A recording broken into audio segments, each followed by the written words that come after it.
Welcome back. If you've only just joined us, you're watching the Daily Roundup with Nina. Now on to our conversations for this evening. This past week, the Africa AI Village took center stage on the margins of the United Nations General Assembly in New York, a gathering that brought together African leaders, innovators, as well as visionaries, shaping the future of artificial intelligence on the continent. Representing Namibia was the National Commission on Research, Science and Technology, which co-led the Talent Pillar breakout session in collaboration with Zindi Africa. At the forefront of this important dialogue was Rikurora Karamata, who joined global peers in charting the path for Africa's AI talent ecosystem. Riku, good evening and welcome. Yes, good evening. Thank you for having me. Thank you so much for being here. Well, first of all, congratulations. I love that we're making strides when it comes to the area of AI, not just as a region, but as Namibia specifically. But what did it mean for the NCRST and for Namibia to co-lead such a critical session at the Africa AI Village during the UNGA? Yes, thank you. It definitely was a profound honor to be on such a high-level conference. So what it meant for Namibia, I think, firstly, it was more on changing the continental agenda, focusing on the continental agenda. For far too long, AI was being, or technology was being built for Africa. Yeah. And I think this then ensures that we build technology for Africa, by Africans, with Africans. Yeah, yeah. And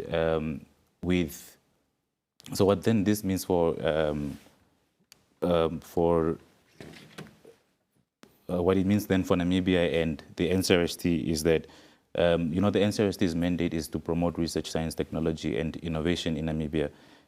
So this then affirms our role as a leading, as a forward-thinking leader in the sector. Yeah. And then also for Namibia, it then becomes about securing a spot at the inception of the African AI Council. Yeah. The session that you co-led focused on talent. Why is talent development, considered such a crucial pillar when it comes to Africa's AI journey? Well, yes, talent is, I would say, is the bedrock for AI transformation. You can invest as much as you want in infrastructure, but without the skilled people to work on this, the infrastructure remains underutilized. And then, Africa is home to 1% of the world's AI talent. Yes, and but the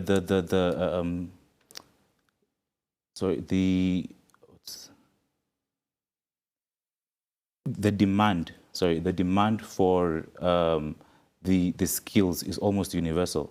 Yes. Yes. So then the skill gap becomes our biggest barrier to unlocking the estimated $1.5 trillion dollars that is meant to contribute to the continent's economy by 2030. Yeah. Well, we know that, of course, Africa has the youngest population in the world, Riku. How do you see this demographic advantage translating into a global AI talent pipeline? Because you were mentioning, of course, we're sitting at 1% right now, which is very, very little. So if we're talking about, closing that gap, bridging that gap, and really working on the skills and the talent aspect, how does this tie into that? Well, yes. Yes, Africa's population, youth population, is the, I think, single greatest asset that we have. By 2050, it is said that we would have 1 out of 4 people in the world would be Africans. And by 2050? Yes, by 2050. And so in 25 years? Yes. Oh my gosh. So 1 out of 4 people in the world would be African. And this is not just a statistic, but it is also an opportunity for us to, cultivate the global AI talent. Yes, and then also our youth are, I would say, digital natives. Actually, as a matter of fact, they are also outperforming some of the Western nations when it comes to the adoption of AI. Yes, and so we need to then use this opportunity to turn this demographic dividend into not only transformative, but also economical growth. Yeah. What are our infrastructure gaps, Riku, when it comes to attempting to build our AI capacity? Because we do know that, of course, we're known as a developing country and there are shortages. So in terms of infrastructure, what are we lacking? Yes, so definitely the infrastructure deficit is quite, it's a barrier.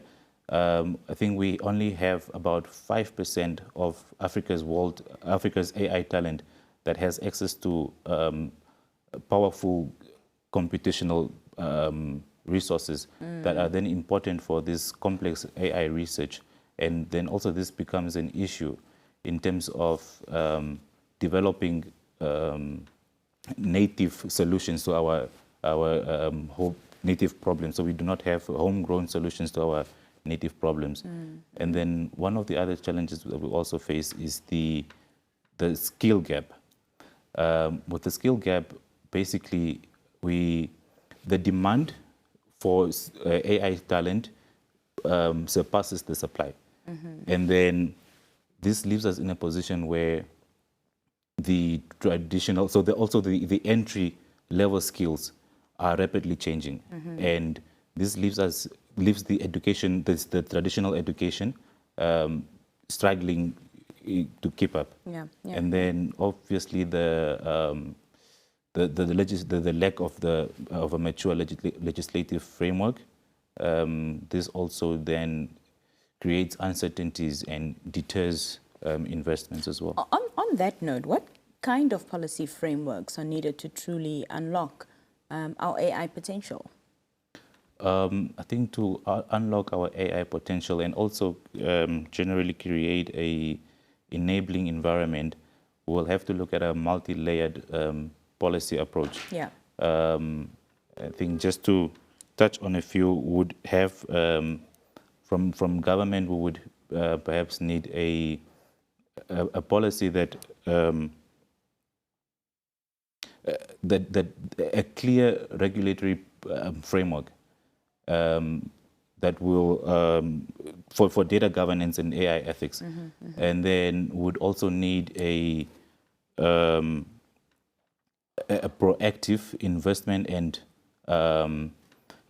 investment policy, to then attract these investments that we need for, especially to target now the digital infrastructure. And then I would say thirdly, the most important would probably be a policy to foster the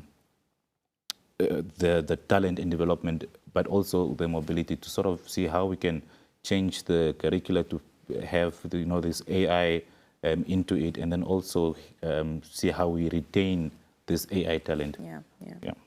Just very, very lastly, as we're out of time, Riku, what are the next steps, for Namibia as well as for the NCRST after this engagement at the UNGA? How do you see this momentum being sustained both locally and, of course, globally?